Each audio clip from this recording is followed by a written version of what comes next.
Sa pusod ng Pilipinas, sa gitna ng kagandahan ng Laguna de Bay, kung saan ang ibabaw ng tubig ay kumikislap ng parang salamin. Maisisiwalat ang kwento ng pagmamahal, kagitingan at pagsasakripisyo. Ano sa palagay mo ang dapat kong gawin, Ilyas? Kung mamarapatin ninyo, itatago ko kayo sa bahay ng aking kaibigan sa Mandaluyong.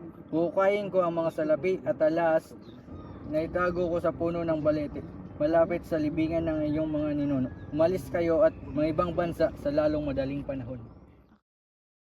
Crisostomo Ibarra, isang lalaking naghahanap ng hustisya para sa kanyang mga kababayan. Elias, isang pugante, tumatakbo mula sa mga anino ng nakaraan, at ang simula ng kanilang mapanganib na paglalakbay. Sa mahalagang kabanata ng walang katapusang No Limitang Here, ang kanilang mga kapalaran ay magtatagpo at magsisimula ng hindi malilimutang habulan sa lawa.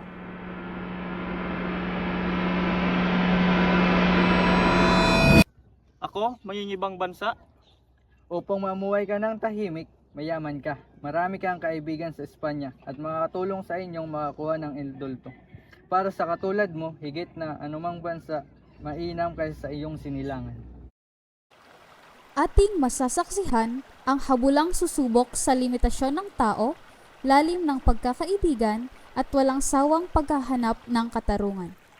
Sa Kabanata 61, ang habulan sa lawa, maisasabuhay ang mga pahina ng obra maestra ni Rizal, kung saan ang bawat kilapsaw ng tubig at kaluskos ng dahon ay nagdadala ng bigat ng pakikibaka ng isang bansa.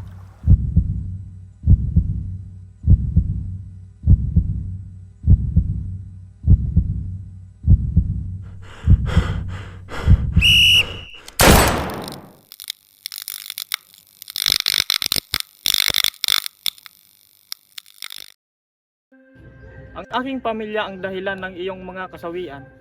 Pero 2 beses mo na akong iniligtas. Hindi sapat ang pasasalamat. Kailangan kong bayaran ang mga pinsalang idinulit namin sa iyo. Kung nais mo akong mangibang bansa, bakit hindi ka sumama sa akin at mamuhay tayo ng parang tunay na magkapatid? Kung mananatili ka rito sa bansa, mananatili ka rin kabag-abag. Totoong hindi ko kayang mahalin ang ating bansa. Hindi ko magagawang maging masaya rito. Ngunit kaya kong magdusa at mamatay rito. Marahil ay para rito. Bagamat hindi tayo nagkakaisa, ang parehong kasawian ay nagbibigkis sa akin at sa aking kababayan. Maaari kong magluksa kasama sila. Kung ganon, bakit nais mo akong umalis? Hindi ka isinilang upang maghirap. Kakamuhian mo ang sarili mong bayan. Kung sa hinaharap ay makikita mong wasak ka na, at ang dahilan nito ang sarili mong bansa. Hindi.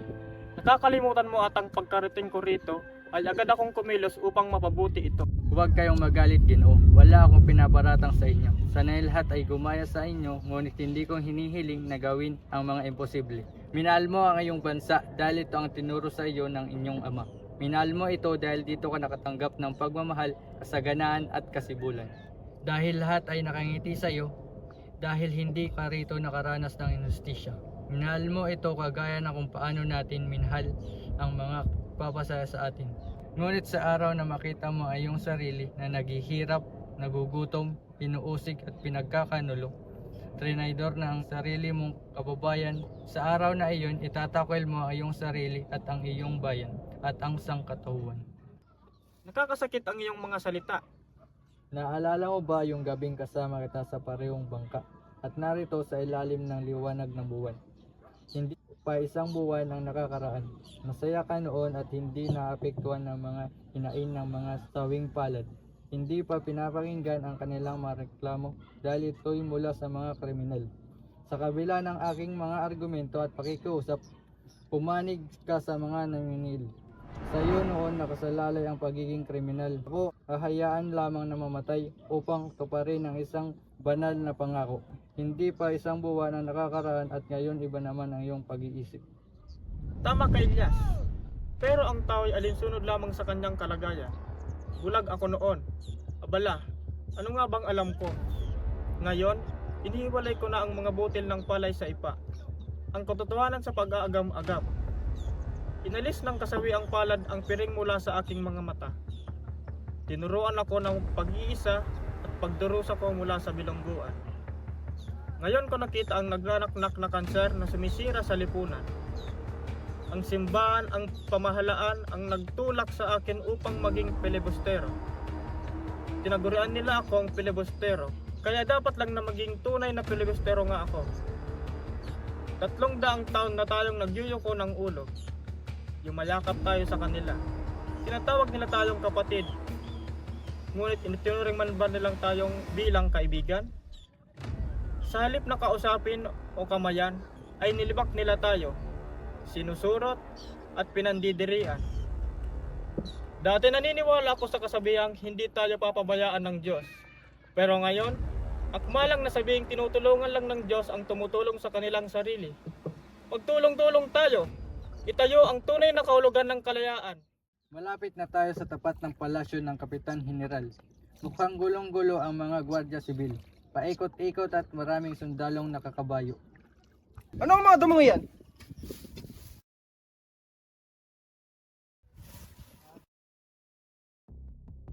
Mga damong po ito ay para sa alagang kabayo ng mga kura at konsyal. Galing po akong Maynila.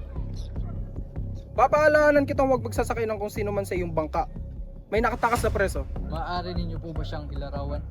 Nakasuot siya ng Amerikana at nagsasalita ng Espanyol. Ipamalitan mo sa kanilang lahat kung sino man ang makakahuli sa binatang ito ay gagantimpalaan. Salamat po at paalam.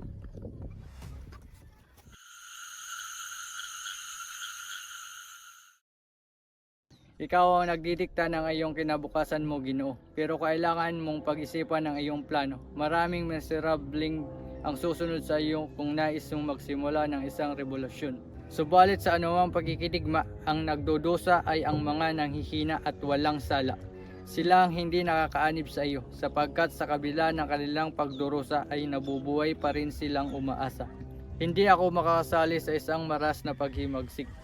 Kung ganon, magkanya-kanya na tayo. Hindi na ba iyan magbabago? Tapos na ang aking pasya. Hindi ko hayaan na ang kapayapaan at kaligayahan ay agayin mula sa akin ng walang kaparusahan. Ako na tanging nagnanais ng kabutihan.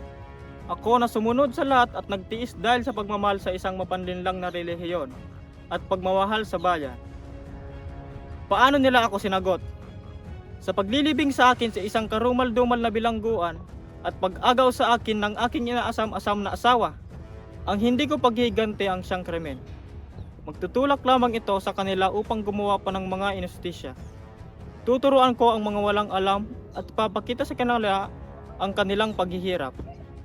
Hihikayatin ko silang mag-aklas laban sa pang-aapi at ipahayag ang walang hanggang karapatan ng mga tao sa kalayaan.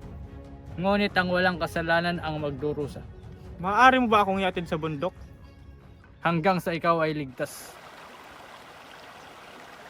Ang mga nakaranas ng maglakbay sa gabi patungong Pasig sa isa sa mga mahiwagang gabing iniaalok ng Pilipinas, kung kailan ibinubuhos ng buwan ang malumbay niyang liwanag, kung kailan ang mga anino ang nagtatago ng mga pasani ng tao at ang katahimikang hindi mabasag ng kanilang sakreng tinig, kung kailan tanging kalikasan lamang ang nagsasalita.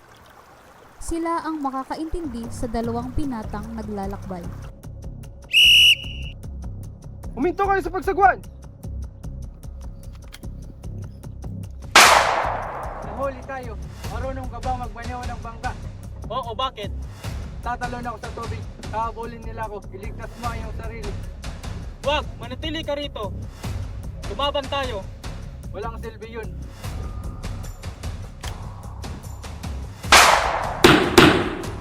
Nakita mo? Nagkita na lang tayo sa nagsuspend sa puntod ng lolo. Paano ka? Dinala na ako ng Diyos ng buhay para sa mas malaking panganib.